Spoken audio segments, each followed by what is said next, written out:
The gun hit the dirt before Simon Granger even realized his hand had moved. It landed with a dull, hollow thud beside his boot, the pearl handle catching the last sliver of afternoon sun bleeding red across the New Mexico sky. The crowd gathered outside the Dusty Rose Saloon went silent, not the reverent silence of a church, but the breathless, suspended silence of people watching a man step deliberately off a cliff. Marshal Tate Doherty stood 10 paces away with his thumbs hooked in his belt and a slow smile crawling across his weathered face. Behind him, 3 hired guns fanned out in a half circle, hands hovering near their holsters. Tate had come to collect a debt, a dark, bloody debt that Simon had been running from for 3 years across Kansas, Colorado, and now into the sun-scorched basin of Redemption Creek, New Mexico territory. "That's not like you, Granger," Tate said softly. The smile did not reach his eyes. "The Simon Granger I know doesn't put down iron for anything on God's green earth." Simon kept his gaze steady, not on Tate, not on the guns. He was looking at the doorway of the general store across the street, where Elsie Aldridge stood with her hands pressed flat against the door frame, her face pale as bleached cotton, her eyes fixed on him with an expression that split him straight down the center. 7 days. He had known this woman exactly 7 days. 7 days, and somehow she had reached into the hollow place behind his sternum where his conscience used to live, and planted something growing and green and utterly inconvenient. 7 days, and he was standing in the middle of a sun-baked street in Redemption Creek, New Mexico, in the year 1882, with his revolver in the dirt and 3 guns aimed at his chest, all because he refused to let a confrontation with ghosts from his past bleed over and swallow her whole. "Walk away, Tate," Simon said. His voice was the quiet of a man who had spent his whole life being dangerous and was now choosing for the first time to spend that quality in a different direction. "This has nothing to do with anyone here." Tate's smile widened, and it was terrible. "Oh, it has everything to do with someone here. See, I found out something interesting. You've been spending time with Miss Aldridge, teacher woman, new arrival, and I asked myself, what does a man like Simon Granger want with a schoolteacher?"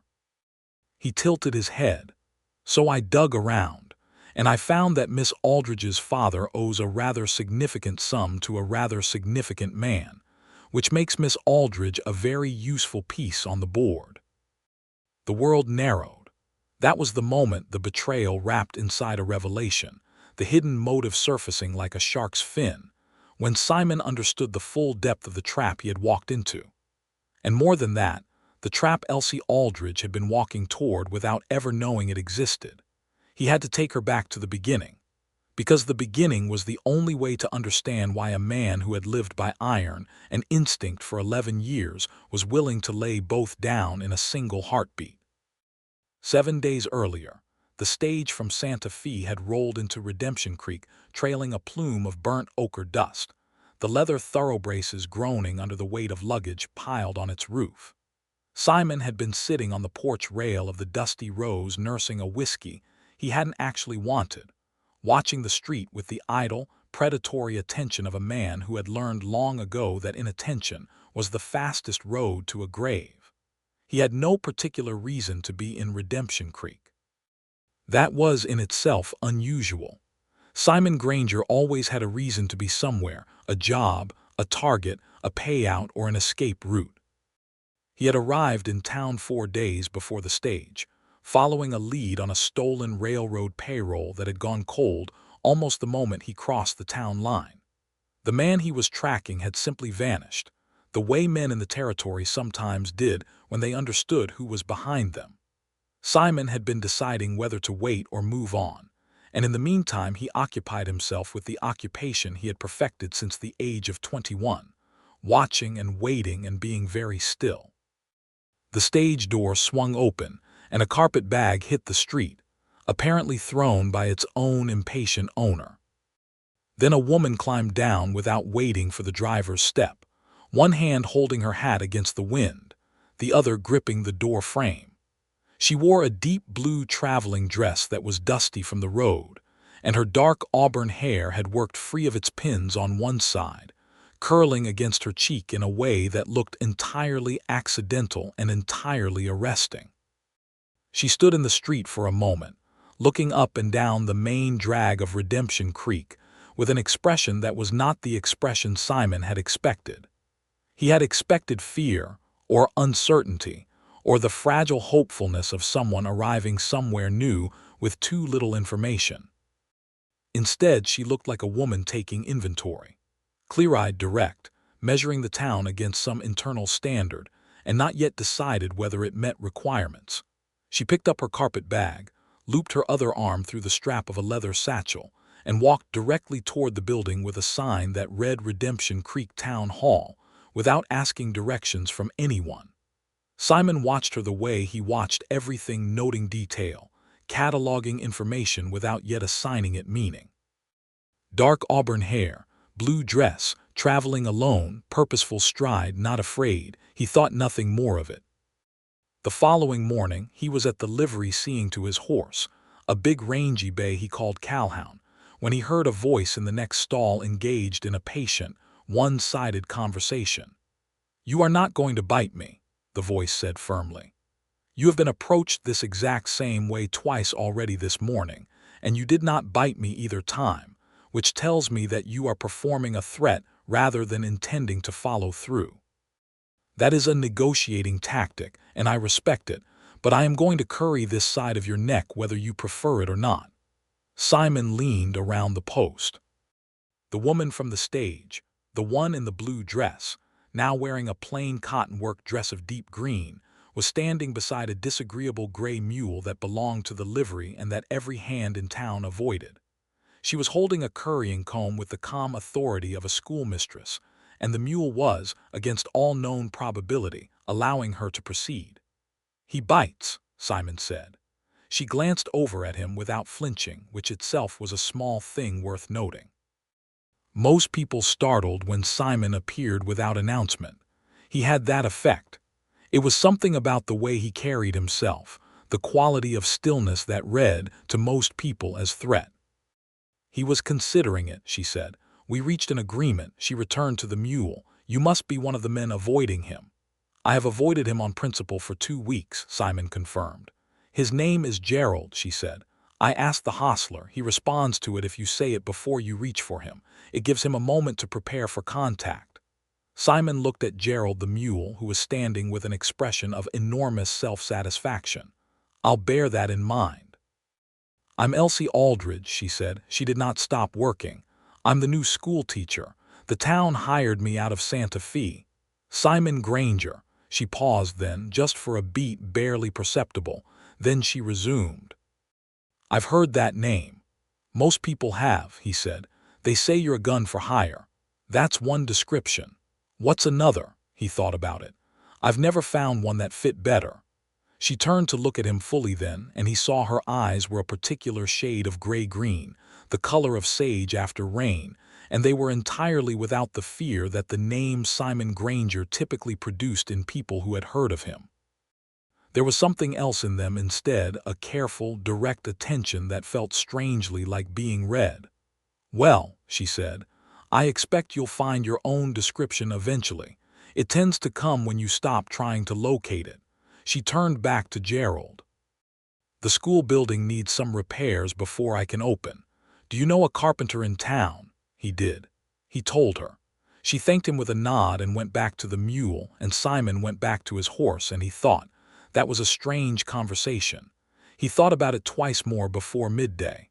The school was a single-room building on the east edge of town, wedged between an empty lot and a Mexican family's adobe house.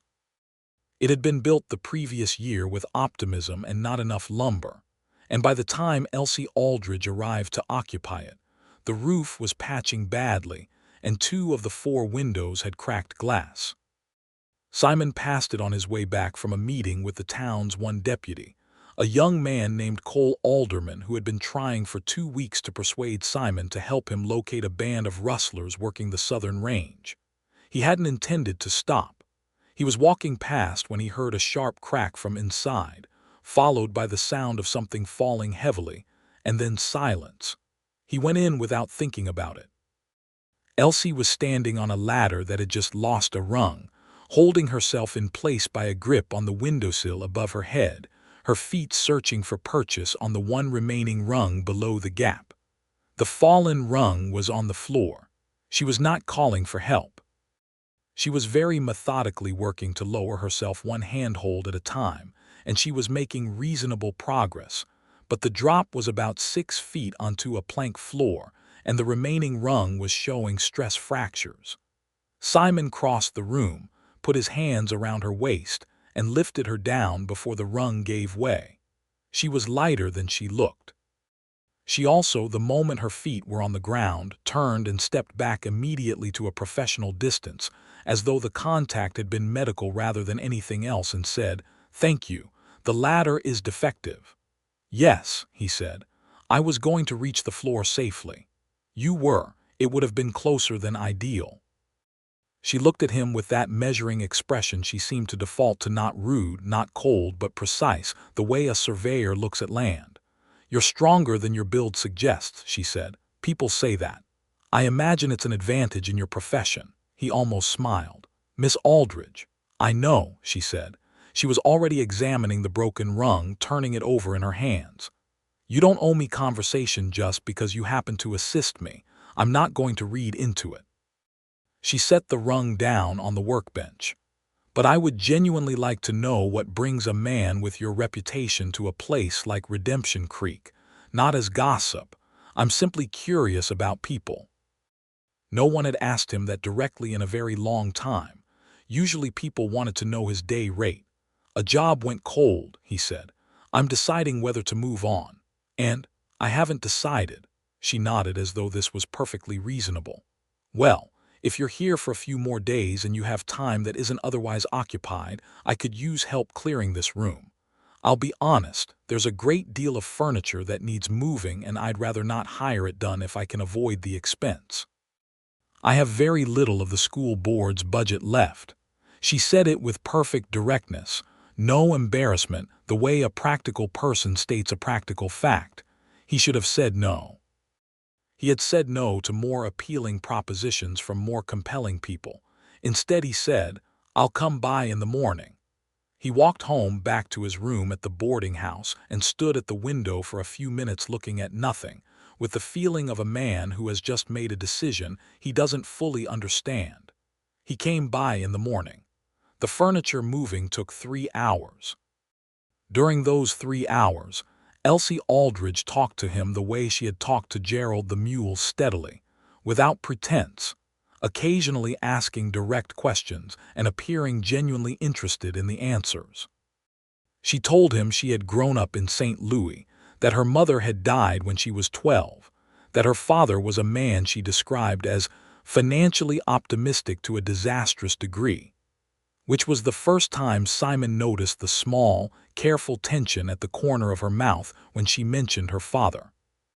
She had trained as a teacher at a women's normal school and had come west because the territory was where teachers were most needed. And also, she said with a slight lift of her chin that he was already beginning to recognize as honesty delivered without apology, because St. Louis held very little for her anymore. She asked him about Kansas. He told her only the broad shape of it, that he had worked as a range detective for a cattle baron named Horace Pruitt from 1875 to 1878, and that it had ended badly, and that after that he had worked for himself. She did not press for more, which was itself a kind of gift. She seemed to understand instinctively which questions a person carried with care. By the time they finished, the room was clear and the desks that had been delivered but not arranged were in orderly rows, and there was afternoon light coming through the cracked windows that made everything look briefly and accidentally lovely. Elsie stood in the doorway looking at the arranged desks with an expression Simon found difficult to name. It was not happiness exactly. It was something quieter and more grounded, a person looking at a thing they had built and finding it good, even in its imperfect state. "Can I ask you something?" he said. She turned. "Of course. You know what I do, what I've done. Why are you treating me like a person rather than a reputation?" She was quiet for a moment, And in that moment he understood she was treating the question with the seriousness it deserved rather than dismissing it. "Because," she said finally, "a reputation is what other people have decided about you, mostly without your input. And I have found that the people whose reputations precede them loudest are usually the people carrying the heaviest things." She held his gaze. "Besides, you moved my furniture and you were gentle with it. Men who are only dangerous don't bother being careful with other people's things." He was quiet all the way back to the boarding house. That night he sat on his bed with his boots still on, and his back against the headboard, and thought about what Horace Pruitt had cost him. Not the money, not the years, but the specific thing, the conversation he had with himself at 23, in a Kansas wheat field with blood on his hands that he had put there because Pruitt told him to, when he had decided the only way to survive the world was to become something the world could not hurt. Hard, useful, unattached. A gun without a conscience attached. It had worked. For 9 years it had worked with remarkable efficiency. He got up, went to the window, and looked out at the dark street where Redemption Creek slept with its usual uneasy mixture of vulnerability and bluster. And he had the sudden, disorienting sensation of being a man who has been walking in the wrong direction for a very long time and has only just noticed. He did not understand what to do with the sensation, so he went asleep. The next day he was at the school again by 8 in the morning, this time with a pane of glass he had purchased from the hardware merchant and a glazier's tool he had borrowed. He had not been asked. He simply appeared. Elsie came out of the schoolhouse, looked at the glass under his arm, looked at him and said, "You found a glazier's tool." The hardware man had one. She stepped back to let him in. She had made coffee over the small potbelly stove in the corner, and she poured him a cup without asking, and they worked side by side in the morning light, him replacing the window glass and her arranging the small shelf of books she had brought in her carpet bag. And they talked, not about anything portentous, nothing that announced itself as significant, but the kind of conversation that is secretly the most significant kind because it is the conversation where people show themselves in the small things. The preferences and irritations and offhand opinions that are closer to the bone than any declaration. She told him she had read every novel she could find as a child and that her particular favorites were adventure stories, which she had kept somewhat quiet at the normal school because the other women had considered them unfeminine. He told her he had not read a novel since he was 17, when his mother had given him a copy of a book by a British author and he had read it 3 times. She looked at him with such genuine delight that he felt it like a physical thing. "Which one?" he told her. She asked what he remembered about it. He remembered more than he expected. They were on the 3rd cup of coffee, and the windows were both done and the morning had become afternoon without either of them noticing when Cole Alderman appeared in the doorway with his hat in his hands and the look of a man delivering news he does not enjoy delivering. "Granger," Cole said. He glanced at Elsie and then back at Simon. "There's someone in town asking for you." The temperature of the room changed. Simon set down his coffee cup. "Who?" "Man named Dyer. Comes from Tate Doherty's crew." Cole's voice was careful, the way a man's voice gets careful around a name that carries weight. "He says Doherty's coming through in a few days. Says Doherty wants to talk to you." Simon was quiet. "Is that a problem?" Elsie asked. Her voice was even, but he saw her hands still on the book she had been placing. "It's a complication," he said. Cole left. Elsie turned to look at Simon directly and he recognized the expression. She was waiting. Not demanding, not afraid, just waiting, giving him space to decide what to offer. "Tate Doherty," he said, "is a man I have a history with, a bad one." He paused, choosing words with the care of a man who has not spoken certain things aloud in a long time. "When I worked for Pruitt, Doherty was his enforcer. He and we operated in the same circles. There was a situation in '78 where I refused an order that Doherty carried out instead. People died because of that. Innocent people." His voice was flat, but she could hear if she was listening the thing underneath the flatness. "I left Pruitt's employment after that. Doherty never forgave me for leaving or for knowing what I knew. What do you know? She asked. Enough that he'd rather I were dead than walking around. She absorbed this without visible agitation. And why is he coming here specifically? I don't know yet. But even as he said it, something stirred at the back of his mind, the cold job, the vanished man, the coincidence of being held in Redemption Creek by nothing particular for nearly 2 weeks when he had no good reason to stay. He thought about the railroad payroll again.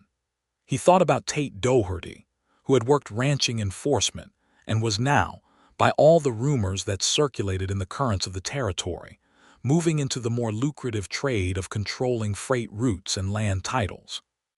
He thought I was guided here. He said none of this to Elsie. Instead, he said, "You should know this, in case it becomes relevant." "In case you need to leave quickly," she said. "Yes." She was quiet for a moment. Then, "Are you going to leave?" He had not thought until that moment about the fact that the answer was no longer obvious. "I don't know," he said. That night he sat at the saloon table with a glass of whiskey and took apart the situation methodically, the way he had been trained to think, not with feeling but with logic, each piece placed with care. Tate Doherty was coming to Redemption Creek. Doherty had sent a man ahead to let Simon know, which meant he wanted Simon to know, which meant one of two things: intimidation or a trap designed to use Simon's preparation against him. The coincidence of the cold job led him, in the late evening light, to a conclusion he did not like. The cold job was designed to be cold. He had been led here deliberately, held here by a false trail, and Doherty was arriving to find him in a contained space with limited exits. This was not new. This was not even surprising. What was surprising was the other calculation he kept making, the one that had nothing to do with exits and everything to do with a woman in a green dress who talked to mules and moved with the precision of a person who had decided a long time ago to be unafraid. He could ride out in the morning. His horse was sound, his supplies were adequate, and he had left towns on shorter notice with less reason. He had done it his whole adult life. He sat with the whiskey untouched for 20 minutes and then pushed it away. He went instead to find Cole Alderman. Cole was at the deputy's office, which was a generous description for a single room attached to the back of the town hall. He was a young man, 24, with a serious face and the particular earnest quality of someone who genuinely believed in what he was trying to do, a quality that Simon, at 32, found alternately admirable and exhausting. "Tell me what you know about Doherty's business in this territory," Simon said, taking the chair across from Cole's desk. Cole looked at him with something between wariness and relief. "I've been trying to get county support for 3 months," Cole said. "Doherty has been buying up water rights and land titles from homesteaders who can't pay their notes. He uses intimidation when buying fails. 2 families on the South Range packed up and left after his men came through." He spread his hands on the desk. "He's building a corridor, Granger, from the railroad junction at Las Palomas south through this valley to the Mexican border. Whoever controls the water rights controls the cattle route. Controls the cattle route, controls the freight. It's worth a great deal of money. What's in his way?" Cole pulled out a map, worn at the creases, and laid it flat. He pointed to 3 parcels: the Miller homestead, the church property deeded to Father Anselm's mission, and a parcel registered to a man named Aldridge held in trust on the eastern ridge above the creek. Simon was very still. "Aldridge," he said, "registered in St. Louis originally, never been developed. But it sits right on the spring that feeds the eastern creek. Without that spring, the whole route dries up in summer." Cole looked up. "You know an Aldridge?" Simon stood. He kept his face arranged. "Where's the trust registration?" "Town hall records. The deed holder is listed as a woman, Elsie Aldridge, inheritor of her mother's estate, but the notes on the parcel show a debt against it held by a business entity in Albuquerque." Cole paused. "Granger, do you know something about this?" "I know enough," Simon said. "I need you to do something for me." Cole did it. In the morning, Simon would know that the debt against Elsie Aldridge's inherited property was held by a holding company that was, behind 2 layers of paperwork, Tate Doherty's. That Elsie's father, the financially optimistic man from St. Louis, had borrowed against the land without his daughter's knowledge and defaulted. That the debt had been purchased and was now being used as leverage.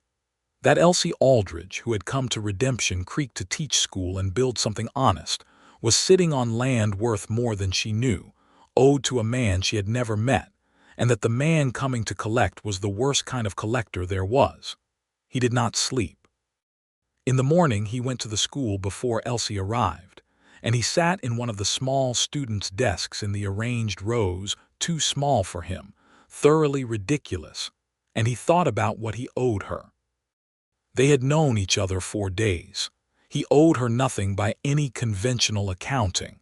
He had helped with furniture and windows, and that was the complete ledger. But there was another accounting, the one that could not be written in columns, and in that one the balance was different. Because she had done something to him in 4 days that 3 years of deliberate, practiced detachment had not undone, and that was simply this. She had looked at him without the armor of his reputation, and found him worth speaking to honestly, and it had cracked something open that he had thought was sealed for good. He heard her boots on the step and straightened up in the ridiculous small desk and felt briefly like an absolute fool, and somehow that was also fine. She came in and stopped when she saw him, and the expression that crossed her face before she arranged it into calm amusement was worth every uncomfortable minute in the miniature chair. "You look," she said, "profoundly uncomfortable." "I am," he agreed. She sat at the teacher's desk and set down her bag and looked at him with that steady, patient attention. "What's happened?" He told her everything. He watched her face as he did. She did not cry, which he had expected she might. She did not become angry, which he had half expected. What she did was go very still in the way of a person absorbing an impact and deciding how to meet it, that same quality he had noticed the first morning in the livery, the quality of a woman who measured things before she responded to them. "My father borrowed against the land," she said. "Yes. And he didn't tell me." "No." She was quiet. Then, "How much is the debt?" he told her. It was more than she would earn in 3 years of teaching. She pressed her lips together, just for a moment. "Then, and this Doherty is coming to collect." "He's coming to take the land," Simon said, "or to use the debt to pressure you into signing it over. He has men with him. He'll make it look like a legal transaction. He's done it before. And if I refuse," he held her gaze. "He's not a man who accepts refusal gracefully." She took a long breath. He watched her think, genuinely watched the process of it, the way her eyes moved slightly as she worked through implications, and he thought, this woman has been managing unfair circumstances for a long time. She has a method for it. She is using it right now. "What are my options?" she said. "You could sign the land over voluntarily. That's what he wants. Quick, clean, legally defensible. And if I don't, he'll try to force the issue. Cole can't stop him alone.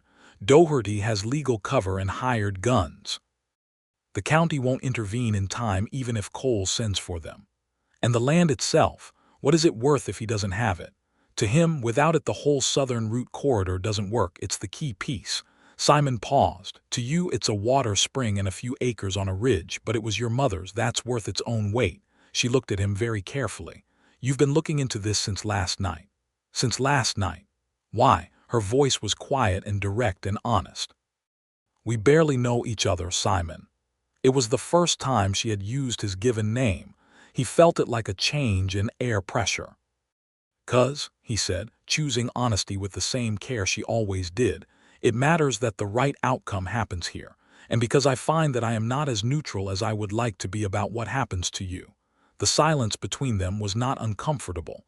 It was the silence of 2 people recognizing something that has been present for longer than either wanted to admit. "All right," she said. She placed both palms flat on the desk. "Tell me what you think we should do." What they did was build a case. It took the next 2 days, working alongside Cole Alderman, gathering the paper trail on Doherty's acquisitions, the coerced sales, the defaulted notes all purchased from the same Albuquerque entity, the pattern of men who appeared and homesteaders who subsequently relocated in great haste. They wrote to the county seat and to the territorial attorney's office. Cole sent a telegraph. Simon rode out to speak to the Miller family, who had been pressured off their land, and came back with a sworn statement and a fierce, angry old woman named Pearl Miller who said she had been waiting for someone to come ask, and she would write it all down herself. Thank you very much. In the evenings, Elsie opened the school. She had been planning to wait another week before taking students, but 2 families had approached her, and she could see no good reason to keep children from learning because her personal situation was complicated. She taught in the afternoons and evenings, and Simon found reasons to be in the vicinity of the school in those hours. Not inside, mostly, but nearby, in the loose way of a man who is watching and is trying to be honest with himself about why. On the 5th evening, he did come inside. He had been sitting on the bench outside, and she had come to the door and said simply, "There's room."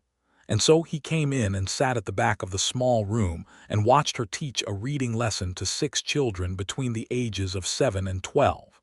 He watched her transform the front of the room into something magnetic. She was not the same person who was careful and measured and deliberate. In front of those children she was expanded somehow. Warmer, quicker, funnier in small, precise ways that made the children laugh without them quite knowing why. She had the ability to make a child feel that what they were doing was the most interesting and important activity in the room, which was the real gift of teaching, and not everyone had it. When the children left, she closed the door and turned and found him still sitting at the back of the room, and she said, "You stayed." "I did." She sat in the chair nearest him, not at the teacher's desk, not at a professional distance, but in the row just ahead, turned to face him. "What are you thinking about?" He had been thinking about her, and he decided to be truthful about it in a way he had not quite been yet.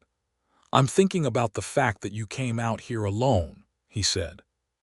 Not in a worried way. "I find it remarkable what you're building here." "It's a school," she said. "No," he said. "It's more than that, and you know it." She looked at him steadily. A lamp was burning low on the corner shelf, and the light it made was warm and uneven, and the room smelled of chalk and pine wood. He was aware of how close she was, and also of the specific quality of attention she was giving him, not flirtatious, nothing manufactured, just real, total attention. "My mother left me that land," she said quietly. "She never told me about it directly. I found out through the estate solicitor after she died. She bought it with money she saved over 15 years, setting aside small amounts without my father knowing, because she understood very early on that my father was a man who turned security into risk, and she wanted there to be something that was simply safe. A place that could never be touched." She paused. "She died before she could tell me herself. I think she meant to. I think she was planning to tell me when I was older." Her voice was even, but he could hear the grief in it, old and well carried. "I don't know if I'll ever build anything on it. I don't know if I'll keep it or sell it or leave it to grow wild. But it was hers. And no man who never knew her is going to use it as a transaction." He said nothing for a moment. Then, "Your mother sounds like a woman of considerable character." Elsie smiled. It was different from her other expressions, softer and more private. "She was the most quietly determined person I have ever known." She paused. "Until possibly now." He looked at her. "I mean you," she said, "in case that was unclear." "It was slightly unclear," he said. "I imagine," she said, "that a man who spends this much time and effort on behalf of someone he has known less than a week either has a very active sense of justice or an ulterior motive. I've been watching you carefully, and I cannot find a motive." "The justice," he said, "just the justice. And the fact that you are—" He stopped. She waited. She was very good at waiting. "You are the most honest person I have encountered in a very long time," he said, "and I did not realize until I met you how much the absence of that quality had been costing me." The silence after that was different from all the other silences. It was the silence of something shifting, not dramatically, not with bells or revelation, but slowly and decisively, the way ice moves on a river in spring, breaking and resettling into a new configuration that will hold differently going forward. "Simon," she said. "Yes. I think you should know that I am not that I don't." She stopped, and he saw her making the same choice he had been making, the choice toward honesty at personal cost. "I don't do things by convention or expectation. I came here alone. I am 26 years old, and most of the people who know me think I am peculiar. I state things plainly, and I have very little patience for pretending that things aren't what they are." She looked at him. "What this is, whatever is happening in this room, I think we should not pretend it isn't happening." "I am not pretending," he said. "Good," she said. "Neither am I." He reached across the space between the chairs, and she put her hand in his, and they sat in the lamplight in the small schoolroom and did not move for a long time. The next morning Tate Doherty's man Dyer came to the boarding house before 7. Simon was already up and dressed, had been for hours. He answered the door in the way he answered everything, in absolute stillness. Dyer was a compact man in a good coat who carried himself with the particular ease of someone who delivers unpleasant messages professionally. "Marshal Doherty arrives today," he said. "He requests a meeting this afternoon at the Dusty Rose." "Tell him I'll be there," Simon said. He found Elsie at the school. She was there early, had brought bread and coffee from the boarding house where she had a room, and she looked up when he came in with the expression of a woman who has already decided to be steady regardless of what he is about to say. He told her Doherty had arrived. He laid out the plan he and Cole had assembled. Cole was sending a wire that morning with the full documentation to the county attorney, and had arranged for a rider to leave simultaneously for the land registration office in Las Palomas with copies of the original deed. The point was not to stop Doherty today. The point was to create a legal record that made any coerced transfer of the land immediately contestable. It would not win the fight today, but it would make the fight winnable over time. "And this afternoon?" she asked. "I meet with him," Simon said. "I find out what he wants to offer, and I stall him long enough for the wires and documents to be in transit. And if he decides stalling isn't an acceptable option, that's what I need to talk to you about." He sat down across from her. "I want you to stay in the school this afternoon, with the door locked. If anything happens that you hear and it concerns you, I need you to go directly to Father Anselm's mission. It's at the south end of town. Doherty won't touch church property. It's the safest ground in Redemption Creek." He paused. "Cole will have a man outside." She looked at him for a long moment. "And what are you going to do, Simon, beyond stalling?" He met her eyes. "I'm going to go and tell a man who has known me as a gun for 11 years that I am done being one. That whatever history he thinks he has over me, I am not the same instrument that he thinks I am. And if he takes that badly, he will take it extremely badly," Simon said.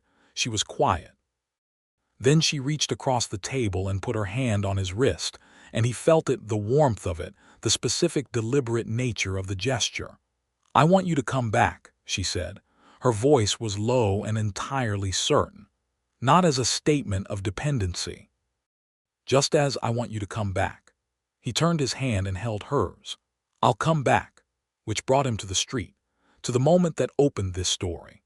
The gun in the dirt and Tate Doherty's terrible smile and 3 hired guns fanning out, and the crowd gathered in that breathless, suspended silence, and Elsie in the doorway of the general store because she had not, in the end, stayed in the school, because she was not the kind of woman who stayed anywhere when the person she cared for was in the street. Now he understood the shape of it completely.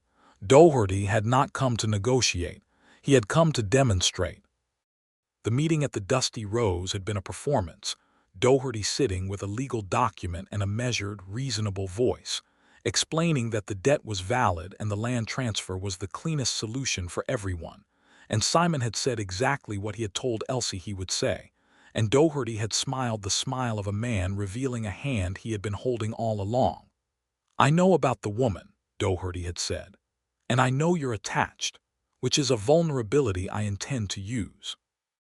Simon had walked out of the saloon and Doherty had followed him into the street, and now here they were, and the gun was in the dirt. "Here is what is going to happen," Doherty said conversationally. He was enjoying himself, which was the most dangerous version of Tate Doherty. "You are going to go over to that general store, and you are going to bring Miss Aldridge here, and she is going to sign the document I've prepared, which transfers the Eastern Ridge parcel to my holding company in exchange for full satisfaction of the debt. After which, you and she can do whatever it is you've been doing, and I will take my business elsewhere." He tilted his head. "Simple, clean. And you get to keep your pride, which I know is a significant consideration for you." "No," Simon said. The smile flickered. "Granger, you heard me. You've put down your iron. You're standing in a street with 3 of my best men and no weapon. You want to reconsider." "I want you to look at the post office," Simon said. Doherty's eyes moved, just for a fraction of a second, toward the building at the end of the street. He couldn't help it. And in that fraction of a second Simon saw him register what was there. Cole Alderman, with a deputy's badge and a double-barrel shotgun, standing in the post office doorway. And beside him, an older man in a worn coat with a badge Simon did not recognize a county badge, the kind that only appeared when someone had ridden fast in response to a telegraph. Doherty's men saw it too. He saw the small adjustments in their postures, the recalculation happening behind their eyes.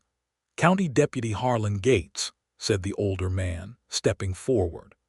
"I received a wire last evening from this office, and I rode through the night. I have with me certified copies of the land registration, the original deed, and a statement of complaint from 3 separate parties regarding coercive land acquisition in this territory. Tate Doherty, you are operating in a county that has been formally notified of your activities." He paused. He had the cadence of a man who had done this before. "The transfer you are attempting today, under duress and without legal standing, is not going to happen." The street was very quiet. Tate Doherty stood for a long moment. He was not a foolish man. He understood the calculus of force and visibility and legal exposure, and he understood that a territorial crime witnessed by a county deputy and a roomful of townspeople was a different proposition than a private transaction with a frightened woman and a hired gun. He looked at Simon. The smile was entirely gone. "You planned this," he said. "Cole and I planned it," Simon said. "The wire went out 2 days ago. You were never going to meet me to stall. I was always going to meet you. The stall was to keep your attention on me while the county deputy was riding in." He held Doherty's gaze. "It's finished, Tate. Whatever you built in this valley, you built it on people who couldn't fight back. These people can." He paused. "And I'm done being the kind of man you relied on to make that possible." Doherty looked at him for a long, specific moment. Then he looked at the county deputy. Then at his men, who were already demonstrating the universal body language of hired guns, recalculating their contract terms in real time. Slowly, with the precision of a man choosing to live to fight another day, Tate Doherty turned and walked toward his horse. His men followed. Deputy Gates watched until they had cleared the street, then turned to Simon. "Granger heard of you. Most people have. The statements you collected and the documentation your deputy here assembled are comprehensive. The county attorney will want to examine them." He paused. "I'd like you both available to give testimony if this proceeds to a formal hearing." "We'll be here," Cole said, with the slightly disbelieving relief of a man who had not been entirely certain the plan would work. Simon turned toward the general store.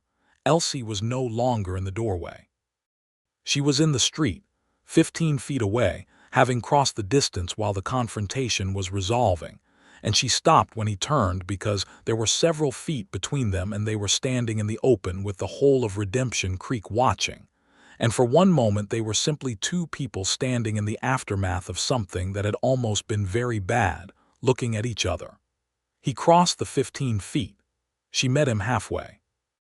He put his hand on her face, just his palm against her cheek, the most simple and honest gesture he had in his repertoire, and she put her hand over his, and the crowd of townspeople had the decency to mostly look away, except for Pearl Miller, who was standing outside the hardware store and who said, loudly and with satisfaction, "Well, it's about time." He laughed. He had not laughed in so long that the sound surprised him. Elsie beside him was laughing too. The formal hearing came 6 weeks later in the county seat. Simon and Elsie rode the 2 days together, Cole Alderman accompanying them with his carefully assembled documentation, and Pearl Miller came in a wagon she drove herself, which she was entirely capable of doing and made clear to anyone who suggested otherwise. The hearing took 3 days. The county attorney was a precise, methodical man named Caldwell who worked through the evidence with the thoroughness of someone who understood that he was establishing a precedent. The Miller family's forced departure. The 2 other homesteaders who had relocated under pressure. The coercion and the paper trail of the holding company. The fraudulent debt instruments used against properties whose owners had not been properly informed of the terms. Tate Doherty appeared with a lawyer from Albuquerque and argued that all transactions had been legal on their face.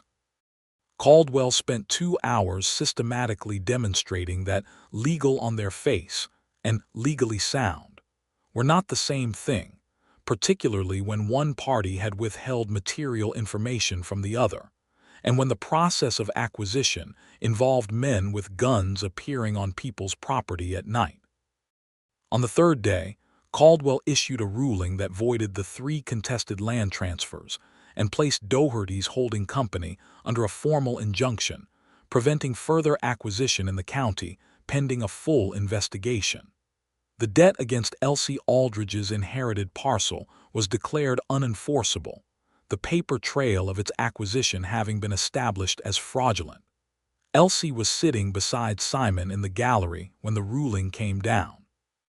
He felt her hand find his under the bench, not dramatically, not with ceremony, just quietly and with certainty, and he held on.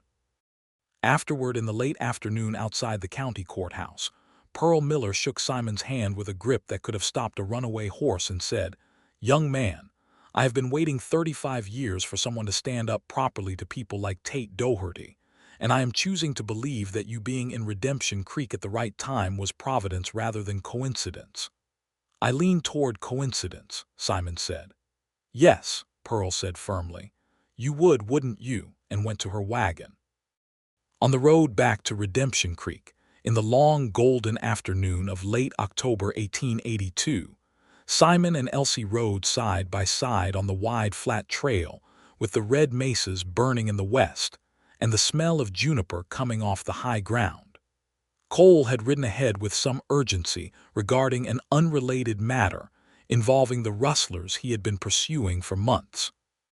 They rode for a while in the easy silence that had become their natural register, the silence of 2 people who have said enough important things to each other that quiet is no longer threatening. "I've been thinking," Elsie said, "about the parcel." "What about it?" "It's a spring and a ridge and 40 acres of grassland. My mother never built on it because she never came west. She was holding it as safety, not as a home." She paused. "It could be a home." He was quiet. "I'm not saying that as a suggestion directed at anyone in particular," she added, with the precise, careful inflection of a woman who is absolutely directing it at someone in particular. "I'm saying it as a general observation about the nature of the land. It is a good piece of land," he said. "The spring is the best water source in the valley." "Cole told me it is. And the school board in Redemption Creek has offered me a permanent position." She was looking at the trail ahead. "The children come every day now. I have 12 enrolled." "I know," he said. He had watched the school fill up over the past weeks with something that felt like the specific pride of a person who has not earned a thing but is glad it exists. "And you," she said, "what do you want to do? If you were building something, if you were choosing?" He had thought about this. He had thought about little else in the spaces between the hearing and the depositions and the long evenings at the boarding house. He had thought about what a man like himself, a man who had spent a decade being useful in a specific violent way, who had no homesteading skills to speak of, who could read and think and observe, and had spent 11 years sharpening those abilities in the service of other people's conflicts. What a man like that built when he was done with the only profession he had ever known. He had surprised himself with the answer. Cole has been after me for 2 months to take a formal position, he said. Not deputy. Something else, he calls it range security, which is a polite term for what I've been doing informally since I got here, which is watching the valley and knowing when something is wrong before it gets worse. He paused. It's not glamorous and the pay is modest. But, she prompted, but it's honest work in a place that is trying to become something worth being. And the county needs people who understand how men like Doherty operate, because Doherty is not the last one. He was quiet for a moment. It's also the first work I've been offered that does not require me to be the thing I was trying to stop being. Elsie looked at him. The late sun was on the left side of her face and the wind had taken her hair again and she made no move to fix it. Simon, she said. Yes. I think I love you. She said it in the same direct, unadorned way she said everything, no performance, no build-up, just the fact of it stated clearly and offered without condition. I know that's fast. I know we have known each other barely 2 months. I'm not asking you to respond in kind if you're not. I love you, he said. I have been working out how to say it for 3 weeks. Her expression was the expression she had worn looking at the arranged desks on the first day, the quiet, grounded recognition of a thing that had been built and found to be good, multiplied by something that had no easy name. 3 weeks, she said. I am not fast with declarations. I have noticed this, she said. She was smiling. It was the private smile, the one she did not give to everyone. He leaned from the saddle and kissed her, there on the trail with the mesas burning red and the wind coming off the high country, and she kissed him back with the same quality she brought to everything. Entirely present, entirely honest, nothing held back. Calhoun and her mare stood patiently side by side, apparently accustomed to the general inconvenience of human beings. The following spring, Simon Granger and Elsie Aldridge were married in Redemption Creek by Father Anselm, who performed the ceremony in the small adobe mission at the south end of town with a warm, practical efficiency that suited them both. The guest list was modest. Cole Alderman, who was best man and was visibly moved in a way he denied afterward. Pearl Miller, who was not a woman who cried at weddings but who had to step outside briefly to look at the sky.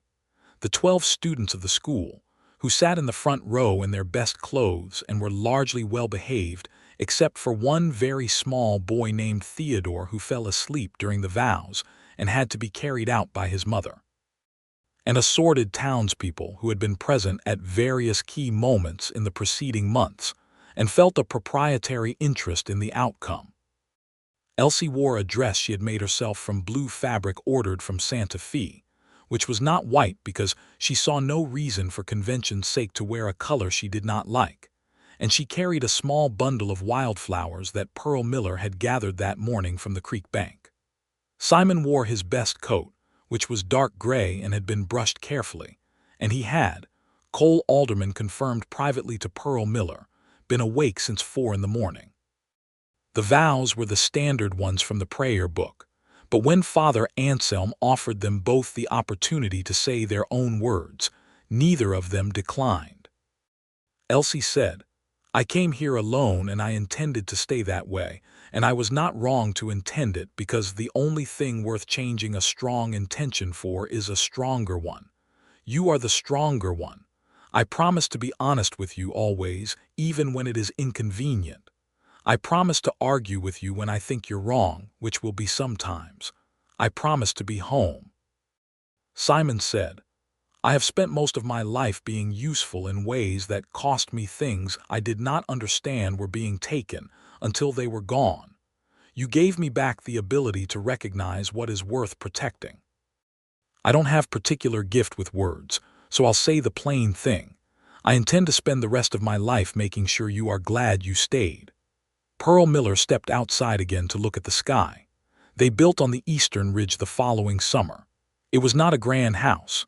A solid, well-built frame house with a deep porch on the south side and windows that faced the valley so that in every room there was light and a view of the land below and the mountains above. Simon built most of it with his own hands and hired a carpenter named Jesus Vargas from the Mexican side of town for the skilled work. and Jessus and Simon worked companionably together through the hot months, communicating in the particular effective language of two people who respect each other's competence and don't need to fill silence with words. Elsie continued teaching. The school had grown to 22 students by the following autumn, and the school board, galvanized by the success of the enterprise and the simple reality that children were appearing who needed educating, had approved funds for an expansion of the building. Elsie oversaw the planning with the same clear-eyed precision she brought to everything, and the expanded building had a library corner with actual shelves, and a collection of 40 books sourced from Santa Fe and from donors in St. Louis who responded to her written requests with unexpected generosity. She wrote to her father once. It was not a kind letter, and it was not an unkind letter. It was a precise letter.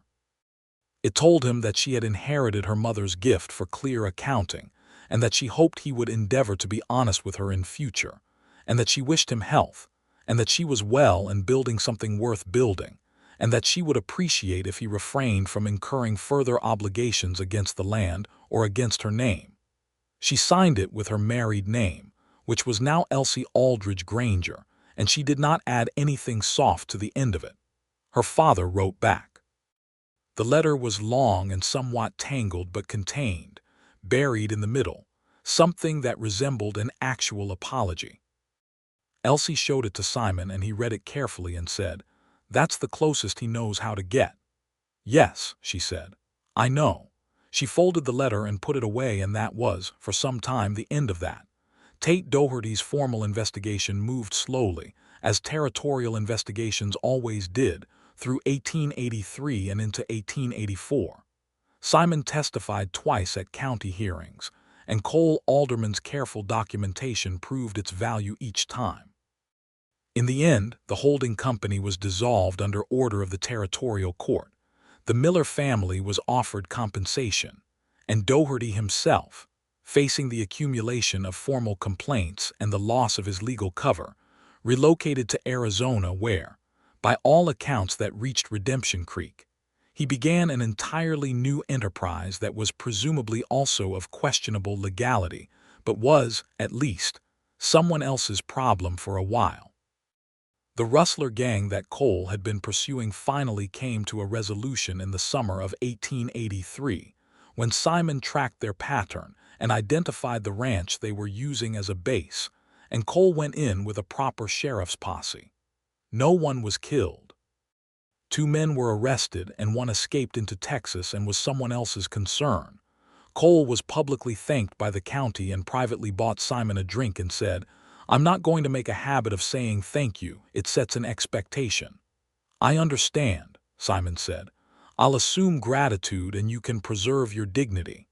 "That's exactly right," Cole said, with great relief. In November of 1883, Elsie told Simon she was expecting a child. In the same direct, calm way she told him everything, standing in the kitchen of the Ridge house in the early morning with her hands around a coffee cup, and the valley spread out gold and amber through the window behind her. He stood across the kitchen and looked at her for a long moment, and then crossed the room and held her, and she let him, and they stood like that for a while in the good warm quiet. The child was born in July of 1884, in the Ridge house with a midwife named Mrs. Clara Espinoza, who had delivered half the children in the valley, and who managed the whole procedure with calm professional authority. The baby was a boy. They named him Thomas, for Simon's father, who had been a steady, decent man who died of fever when Simon was 15, and who Simon had been missing. He realized in the weeks after Thomas arrived, in ways he had not acknowledged for years. Thomas was a broad, cheerful baby with his father's dark eyes, and his mother's habit of studying a thing from several angles before committing to an opinion, which manifested in infancy as a prolonged, solemn assessment of every new object presented to him. Pearl Miller, who became something between a grandmother and a force of nature in the child's life, declared him the most sensible baby she had ever encountered, and this was high praise from Pearl, who had a low opinion of most things but a high one of sense. Elsie nursed Thomas through that first summer with the same methodical care she brought to everything, and on the days when she was tired in the bone-deep way of new mothers, she would sit on the deep porch in the evenings with the baby and Simon would sit beside her, and they would watch the light change over the valley, and she would lean against him, and he would put his arm around her, and there would be nothing that needed to be said. He had not picked up a gun professionally since the day he laid it in the dirt outside the dusty Rose. He wore one on his hip when he rode the range, because the territory remained what it was and practicality was not the same thing as aggression. But the gun was a tool now in the way. A fence post is a tool functional, unremarkable, without identity.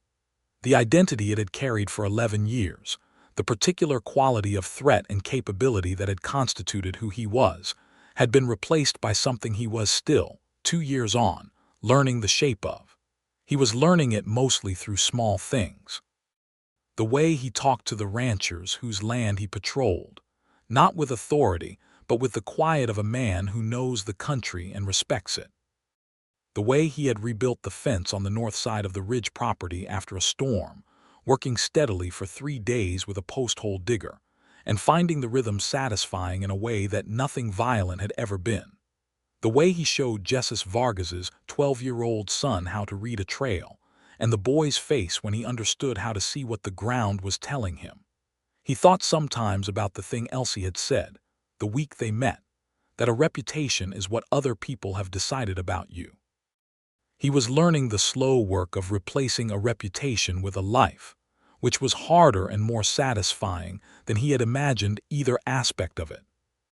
Cole Alderman, who remained his closest friend in the way that men who have been through something together remain close, got married himself in the spring of 1885 to a young woman from a ranch family named Nora Whitfield, who had brown eyes and a laugh you could hear from across the street, and who was, by all visible evidence, completely unintimidated by the fact that her husband wore a badge in a frontier county.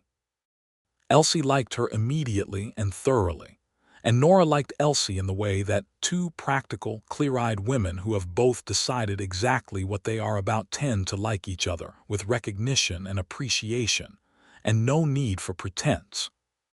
The 4 of them had dinner together regularly, at the Ridge House or at the small house Cole and Nora kept in town, and these evenings were among the things Simon would have put on a list of the best things in his life, if he had been a man who made such lists, which he was not, but which he thought about in the way a man thinks about something he knows to be true. Elsie's school grew and changed. In 1885, she began advocating to the school board for the enrollment of the children from the Mexican and mixed heritage families on the south side of town, who had been implicitly excluded by the simple fact that no one had actively included them. She wrote to the school board with the same precise, factual efficiency she had used in every other argument she had ever made, laid out the practical and moral reasons, and then she simply began teaching those children alongside everyone else, and dared the board to formally object, which they did not, because it is very hard to formally object to children learning to read when the evidence is 12 additional children who are very clearly learning to read. She had arguments with some parents about it. She had them calmly, and she did not move, and eventually the arguments wound down the way arguments do when one person has the better position and simply refuses to vacate it. Simon was present for 2 of these arguments, having come to pick Elsie up from the school on those evenings, and he sat on the bench outside and listened, and afterward when they were riding home he said, "You are very good at holding ground." "I had a good example," she said. "Who?" "You," she said. "Also Pearl Miller." "I'll tell Pearl. She'll say she doesn't need you to." "She will," he agreed. In the autumn of 1885, when Thomas was walking with the determined, slightly dangerous confidence of a 14-month-old who has recently discovered that his legs are independently operational, Elsie told him there would be a second child. This one came in the early spring of 1886, a girl they named Catherine, for Elsie's mother. She had her mother's gray-green eyes and her father's quality of total stillness when she was studying something. And from very early on, she had a specific, imperious way of making her preferences known that suggested she would be a woman of considerable opinions. Pearl Miller, visiting the Ridge house a week after Catherine's birth, held the baby for a long, careful time and said, "She has the look of someone who intends to be an enormous amount of work, and I mean that as a compliment." Elsie, who was sitting up in bed with the excellent posture of a woman who has just gone through something difficult and refuses to treat it as an excuse to slouch, said, "I know exactly what you mean." Simon, watching from the doorway with Thomas on his hip, thought, "This is the life I would have chosen if I had believed it was possible for me to have it." And then he thought, "It is the life I have."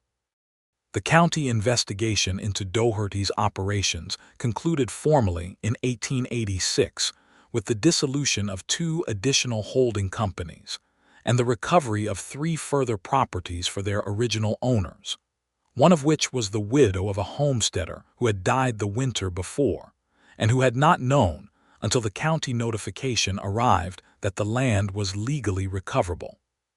She was a young woman of 23 with 2 small children, and she came to the county hearing with the particular battered dignity of a person who has been ground down by circumstance but not broken.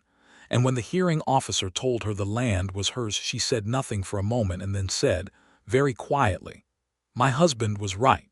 He always said there was a way to fight it." Simon heard about this from Cole and told Elsie that evening. She was quiet for a moment after he told her, and then she said, "We should have her to dinner, and her children." They did.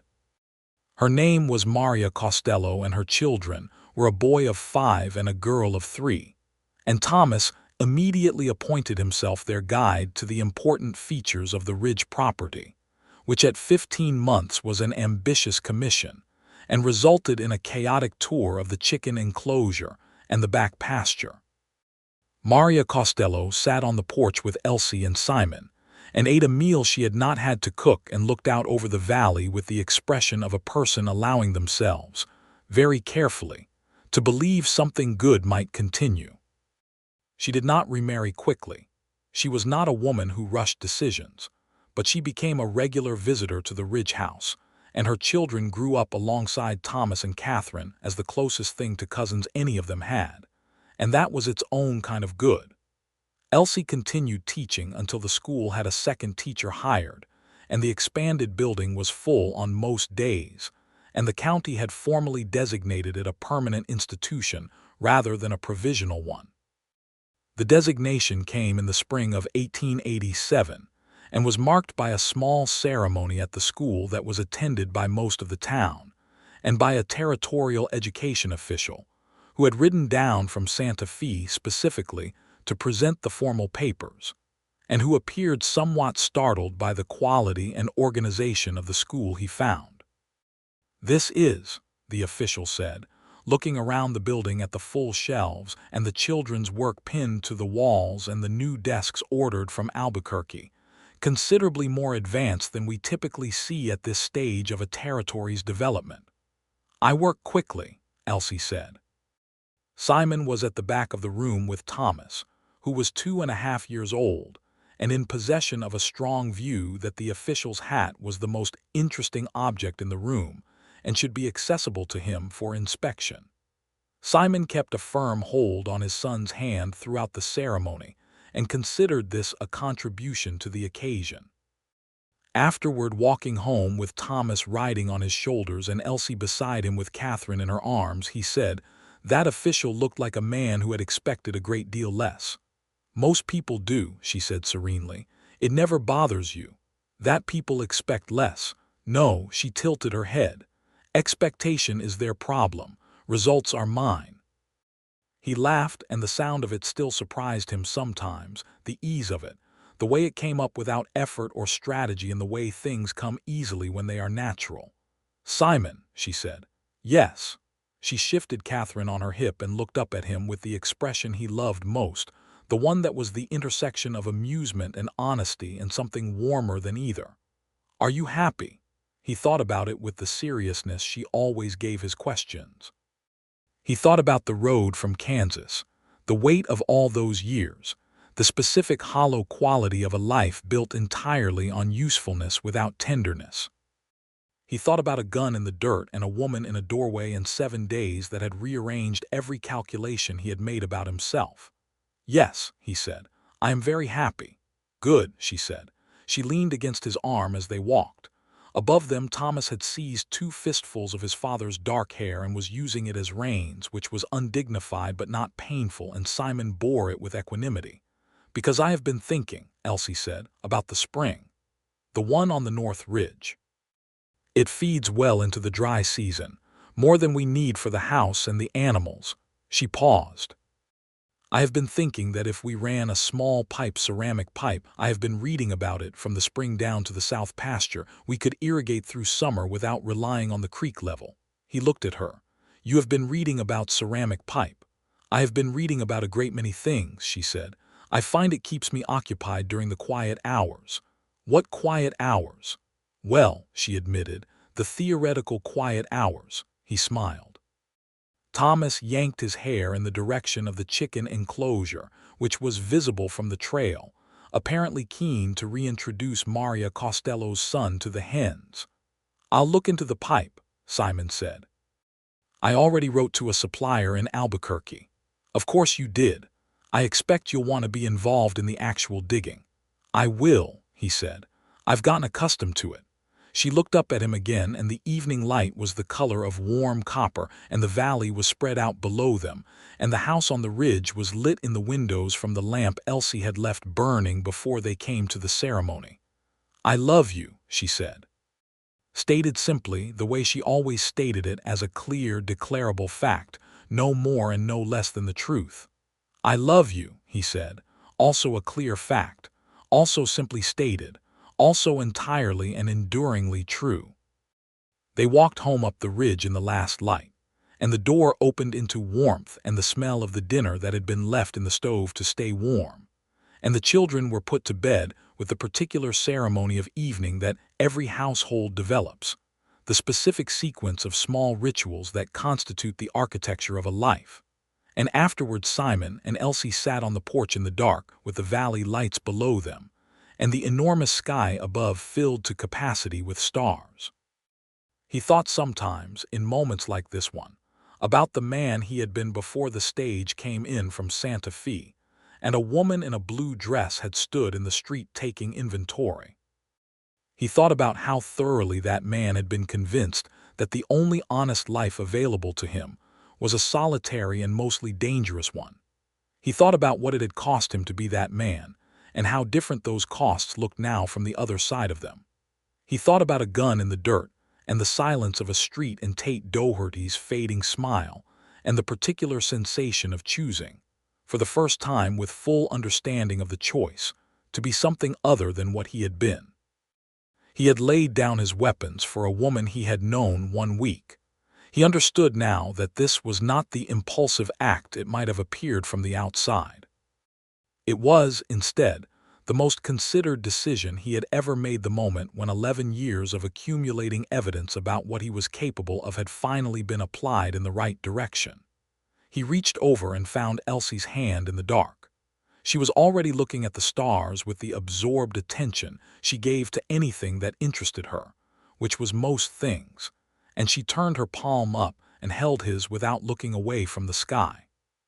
Somewhere below in the valley, the creek ran over stone in the dark, and the land was still, and the school sat with its good books on its shelves, and the ridge house was warm, and the children were sleeping, and all the major threats had been faced and dealt with, and the paperwork was filed, and the record was clear, and the future was as open and honest and full of possibility as a woman who had come from St. Louis with a carpet bag and a willingness to speak plainly had decided it should be.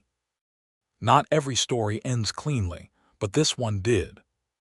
Pearl Miller lived to be 81 years old and considered the ending entirely satisfactory, which was, by Pearl's standards, an extraordinarily high endorsement, and Simon and Elsie Granger, who had known each other 1 week before everything changed, and a lifetime before everything was settled, agreed with her completely.